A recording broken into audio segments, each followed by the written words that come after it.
And the next mistake जो कि मैंने भी बहुत बार की है, सी मार्केट में दो तरह के लोग हैं, एक जिनके पास एक्सपीरियंस है और दूसरा जिनके पास पैसा है। सो जो पैसा लेके आते हैं वो एक्सपीरियंस लेके जाते हैं, और जो एक्सपीरियंस लेके आते हैं वो पैसा लेके जाते हैं। सिर्फ डबल करने नहीं आना, डबल करने के चक्कर में लोग जीरो करके जाते हैं। हाय, मेरा नाम है Lokesh Tiwari and be financially free channel में आपका एक बार फिर से स्वागत है। सो जब मार्केट इतनी तेज भाग रहा है, नई ऊंचाइयां छू रहा है, तो बहुत सारे जो न्यू इन्वेस्टर्स हैं, जो बिगिनर इन्वेस्टर्स हैं, वो बहुत सारे मिस्टेक्स करते हैं। सो आज हम देखने वाले टॉप 12 मिस्टेक्स जो आपको क्लियरली अवॉइड करनी चाहिए। और हाँ, कहीं इनमें से कोई मिस्टेक आप तो नहीं कर रहे हो, सो उससे बच के रहना है। So if you want to be a better investor, please do watch this particular video. और हाँ, ये सारे मिस्टेक्स को लिस्ट किया हुआ है विलियम ओ'नील ने। He was very famous trader. ठीक है, तो चलिए स्टार्ट करते हैं। So mistake number 1 which is having poor selection criteria. बहुत सारे ऐसे इन्वेस्टर्स हैं जिनका कोई क्राइटेरिया ही नहीं है इन्वेस्ट करने का। वो तो बस हवा में कुछ तो सोचते हैं, कहीं से न्यूज़ पढ़ते हैं और फिर उसके बाद इन्वेस्ट कर देते हैं, या फिर बस नाम सोचते हैं और इन्वेस्ट करना शुरू कर देते हैं, या स्टॉक खरीदना शुरू कर देते हैं। सो वो क्लियरली अवॉइड करना है। कुछ लोगों का तो कोई क्राइटेरिया भी नहीं होता। आपको पता है, जैसे कुछ लोग हैं बहुत सिंपल सा क्राइटेरिया भी लोग रखते हैं कि यार अगर कोई स्टॉक BSE NSE दोनों में लिस्टेड है तो ही मैं बाय करूंगा, या फिर अगर प्रमोटर होल्डिंग एक सर्टेन परसेंटेज के ऊपर है तो ही मैं बाय करूंगा, नहीं तो मैं नहीं बाय करूंगा, या फिर अगर कंपनी के ऊपर जीरो डेट है तो ही मैं उस स्टॉक को बाय करूंगा या मैं नहीं बाय करूंगा। ठीक है, सो इस तरीके से आप अपने खुद के क्राइटेरिया बना सकते हो। आप खुद भी सोच सकते हो, खुद का दिमाग लगा सकते हो कि यार मुझे किस तरह की कंपनियां सेलेक्ट करनी है। ठीक है, having no criteria and very poor selection criteria सबसे पहले आपके पोर्टफोलियो में गंदी कंपनियां डाल देंगे। और सबसे बड़ा लॉस का रीजन यही होता है कि सिलेक्टिंग पुअर कंपनीज। इतनी अच्छी अच्छी कंपनियां हैं, HDFC बैंक है, एशियन पेंट है, TCS है, इन्फोसिस है, बट लोग पता नहीं कौन सा हिडन जेम ढूंढने चले जाते हैं। सो अगर आप बिगिनर हो तो इन सेक्टर लीडर कंपनियों से स्टार्ट करो। Don't try to find in hidden gem. So definitely आपके पास कोई ना कोई क्राइटेरिया होना ही चाहिए आपके स्टॉक सिलेक्शन के लिए। Number 2, people forget buying importance of fundamentally strong companies. लोग ये भूल जाते हैं। बहुत सारे ऐसे यंग इन्वेस्टर्स, अभी मार्केट एकदम हाई चल रहा है ना, तो बहुत सारे जोश में आ रहे हैं कि यार मैं भी पैसा बनाऊंगा, मैं भी पैसा बनाऊंगा, डबल करना है मुझे। और फिर जब वो आते हैं तो सबसे पहला रूल यही भूल जाते हैं कि यार मुझे स्टार्ट अगर करना है तो फंडामेंटली स्ट्रॉन्ग कंपनियों से मुझे शुरू करना चाहिए। बट वो शुरू क्या करता है, हिडन जेम ढूंढने जाते हैं, विच इज रॉन्ग, क्योंकि उनका आपके पास हिस्ट्री नहीं है, आपको पता भी नहीं है। एक तो आप नए नए सीख रहे हो और आप अननेसेसरी रिस्क ले रहे हो। Don't do that. Number 3, buying penny stocks. ये सबसे बड़ी गलती है, सबसे बड़ी गलती है। हम चीप स्टॉक्स ढूंढने जाते हैं, 1 रुपए का स्टॉक, 2 रुपए का स्टॉक, 5 रुपए का स्टॉक। अरे भाई, आप ये सोचो कि वो 5 रुपए में मिल ही क्यों रहा है। अगर कोई आपको 1 लाख का आईफोन 1000 रुपए में दे तो आपको ऐसा कोई डाउट नहीं आएगा कि भाई ये सस्ते में क्यों मिल रहा है, कुछ तो गड़बड़ होगा, है ना? Correct, exactly. आपको स्टॉक को भी उस तरीके से देखना है। सबसे पहले आपका क्राइटेरिया होना चाहिए। क्राइटेरिया होने के बाद सिर्फ प्राइस आपको नहीं देखना है, शेयर प्राइस कंपनी का वैल्यूएशन नहीं दिखाता। ठीक है, सो पेनी स्टॉक को क्लियरली अवॉइड करना है। सबसे पहले सेक्टर लीडर से शुरू करो। Mistake number 4, buying on tips and news. बिल्कुल इसको अवॉइड करो। टिप्स एंड न्यूज, इसके बेस पे नहीं स्टॉक बाय किए जाते हैं। अगर आपको स्टॉक की हिस्ट्री नहीं पता है, अगर आपको स्टॉक की स्टोरी नहीं पता, अगर आपको उस कंपनी का बिजनेस नहीं पता, अगर आपको उस कंपनी का मैनेजमेंट नहीं पता है, तो कल को जैसे उसमें फ्लक्चुएशन होगा आप इमीडिएटली फियर में उसको सेल कर दोगे। सो आपको स्टोरी जानना बहुत जरूरी है। ठीक है, जैसे एग्जाम्पल के लिए अगर आप धोनी की स्टोरी जानते हो और धोनी अगर बैटिंग कर रहा है तो आप कॉन्फिडेंट रहोगे कि इंडिया जीत सकती है। करेक्ट, ऐसे ही करते हैं हम। लेकिन अगर आप कोई ऐसा बैट्समैन खेल रहे जिसकी आप स्टोरी ही नहीं जानते, आप कैसे बोल सकते हो कि वो जीतेगा कि हारेगा? सो आपको स्टोरी डेफिनेटली पता होनी चाहिए। सिर्फ न्यूज़ बेस पे आपको रिएक्ट नहीं करना है। कहीं तो कोई न्यूजीलैंड का कोई एक प्लेयर मिल गया और किसी ने बोला कि वो सेंचुरी मारेगा, बाद में मालूम पड़ा वो तो बॉलर था, तो इस तरीके से आपको रिएक्ट नहीं करना है। उस तरह से कंपनियों में आपको न्यूज़ और रूमर के बेस पे या टेलीग्राम पे टिप्स के बेस पे इन्वेस्ट नहीं करना है। You should learn complete personal finance and learn investing. ठीक है, that will create you wealth. Mistake number 5, buying low PE और डिविडेंड वाले स्टॉक।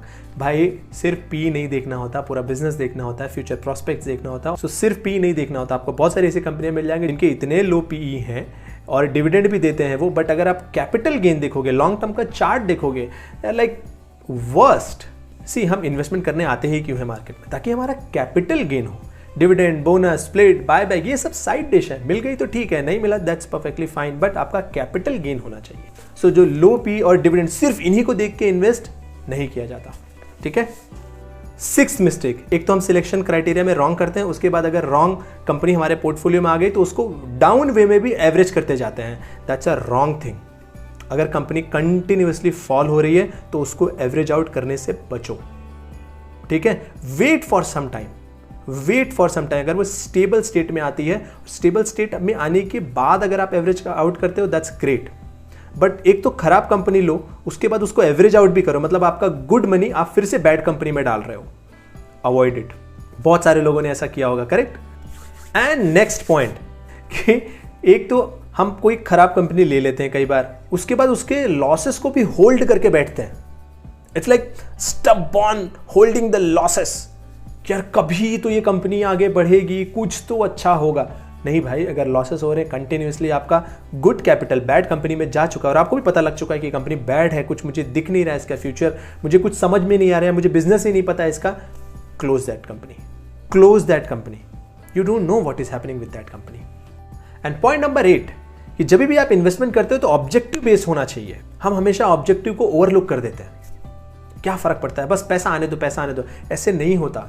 जब भी शेयर प्राइसेस ऊपर चढ़ने लगते हो तो हमको लगता है थोड़ा और, थोड़ा और, थोड़ा और, ठीक है। और जब भी वो नीचे आने लगता है तो हम सोचते हैं अरे यार बेचो बेचो बेचो बेचो। सो इन दोनों सिचुएशन से आपको बचना है तो आपका टारगेट पता होना चाहिए। आपको पता होना चाहिए आपने इन्वेस्ट ही क्यों किया था। अगर आपने घर लेने के लिए, गाड़ी लेने के लिए, इसमें से किसी भी एक चीज के लिए इन्वेस्ट किया था और वहां तक आपका अमाउंट पहुंच गया, then it's time to book your profit, then it's time to exit. Simple. आपको ज्यादा फर्क नहीं पड़ना चाहिए कि कहां जाएगा कहां नहीं जाएगा। And next point, wanting to make quick bucks. बहुत सारे लोग हैं जो आते हैं महीने में पैसा डबल करने, अरे यार स्टॉक मार्केट में तो पैसा बस डबल पे डबल हो रहा है, डबल पे डबल हो रहा है, और फिर वो लॉस करके जाते हैं। सी मार्केट में दो तरह के लोग हैं, एक जिनके पास एक्सपीरियंस है और दूसरा जिनके पास पैसा है। सो जो पैसा लेके आते हैं वो एक्सपीरियंस लेके जाते हैं, और जो एक्सपीरियंस लेके आते हैं वो पैसा लेके जाते हैं। सो इस बात को याद रखो कि इन्वेस्टिंग एक लॉन्ग टर्म चीज़ है, और वो भी पूरा स्टडी करने के बाद, पूरा पर्सनल फाइनेंस समझने के बाद, आपका पर्सनल फाइनेंस समझने के बाद, क्योंकि सबकी अलग अलग रिस्क टेकिंग कैपेसिटी है, ठीक है। आपका ऑब्जेक्टिव बेस्ड प्लानिंग करने के बाद ही यू शुड स्टार्ट इन्वेस्टिंग। सिर्फ डबल करने नहीं आना है, डबल करने के चक्कर में लोग जीरो करके जाते हैं। एंड द नेक्स्ट मिस्टेक जो कि मैंने भी बहुत बार की है, बाइंग फेवरेट नेम्स। बहुत सारे लोग हैं जो फेमस नेम या फेवरेट नेम बाय करने चले जाते हैं, ठीक है। अरे यार ये तो बहुत फेमस कंपनी है, ये तो बस बढ़िया ही होगी। जैसे कि रिलायंस कम्युनिकेशन कंटिन्यूअसली स्ट्रगल कर रहा है, बट ये फेमस नेम भी है, ठीक है, बट इनमें वेल्थ क्रिएट नहीं हो रही है। सो ऐसी कंपनियों से आपको बच के रहना है। सिर्फ फेमस के बेस पे आपको इन्वेस्ट नहीं करना है। And the next mistake, speculating heavily on future and options. Guys, trading से थोड़ा बच के रहना है। जब तक आप उसको सीख नहीं जाते, जब तक आप उसमें एकदम बोलते ना माहिर नहीं हो जाते, तब तक उस पर इतना हैवीली स्पेकुलेट नहीं करना है, क्योंकि वहां पे जब लॉसेस होते हैं, बहुत बड़े लॉसेस होते हैं, बहुत बड़े लॉसेस होते हैं। So first try to learn, try to find some mentor जो फ्यूचर एंड ऑप्शन आपको अगर सीखना ही है तो जो आपको सिखा सके। बट अगर आप सिर्फ पैसा डबल करने के चक्कर में आए हो, दैट इट्स वेरी डिफिकल्ट। नहीं तो सब लोग आके यही नहीं करते, क्यों जाके 9 to 5 पूरे लाइफ टाइम करते रहते हैं। It's tough. So heavily speculation से बचना है, या फिर अपने मन में सोचना कि ये कंपनी कभी तो, ये शेयर मैंने खरीदा है, ये शेयर अब 10 गुना हो जाएगा, 20 गुना हो जाएगा, इनसे बचना है। You have to study business, कि कौन सा बिजनेस है जो अगले 10 साल में थ्राइव करने वाला है, कौन सी इंडस्ट्री है जो अगले 10 साल में, 20 साल में बढ़ने वाली है। सो उस तरह के इंडस्ट्रीज को ही चूज करना चाहिए, ना कि सिर्फ शेयर प्राइस पे स्पेकुलेट करना चाहिए। ये तो अभी 10x हो जाएगा तो, 20x हो जाएगा तो मैं अमीर बन जाऊंगा, ऐसा कुछ नहीं होता। Investing is a time taking process, it's a slow process, but it works 101%. And the next mistake is being afraid of buying the stocks at new high. जब भी कोई कंपनी नया हाई लगाती है तो हमें डर लगता है, अरे यार अब तो ये नए हाई पे पहुंच गई, अब इसको कैसे खरीदूं, शिट मौका छूट गया। गाइस, आपको ऐसा नहीं देखना, आपको देखना है कि फ्यूचर इसका कैसा है, इसका बिजनेस कैसा है, तो ये और भी आगे जाएगा। बहुत सारे स्टॉक्स हैं यार जो 10 साल पहले अपने हाईएस्ट पे थे, तो उनका 10 साल पहले का हाईएस्ट आज उनका लोएस्ट बन चुका है। ऐसा करोड़ों बार हुआ है कि जो आज का 52 वीक हाई है वो कल का 52 वीक लो बन जाता है। बट आपको बिजनेसेस परफेक्ट सिलेक्ट करने आने चाहिए। सो इस बात से बिल्कुल फेयर नहीं करना चाहिए कि ये 52 वीक हाई है, आप देख लो, किसी भी कंपनी का चार्ट उठा के देख लो, एक अच्छी कंपनी का जो कंटिन्यूसली ग्रोइंग है, चाहे TCS ले लो, एशियन पेंट ले लो, मुथूट फाइनेंस ले लो, आप देखो उनका जो कभी का 52 वीक हाई था 5 साल पहले का, आज वो 52 वीक लो बना पड़ा है। आपको अपनी सोच को ठीक करना पड़ेगा अगर आप जेन्युइनली इन्वेस्ट करना चाहते हो और वेल्थ क्रिएट करना चाहते हो। जब मैं ये वीडियो बना रहा हूं तो मार्केट एकदम हाई पे चल रहा है और बहुत सारे लोग मिस्टेक करते हैं, सो इन मिस्टेक से आपको बचना है। So if you want to learn complete thing about personal finance, so link is in the description. This Sunday I'm coming with a webinar. Maybe you can join my webinar also. I hope आपने इस video से काफ़ी कुछ सीखा होगा। इसमें से इन सारी मिस्टेक में से आपने कौन सी मिस्टेक की हुई है, अगर आप बताना चाहते हैं तो डेफिनेटली कमेंट बॉक्स में बताइए, मैं वहाँ पे आपको रिप्लाई भी करूँगा। ठीक है, थैंक यू सो मच।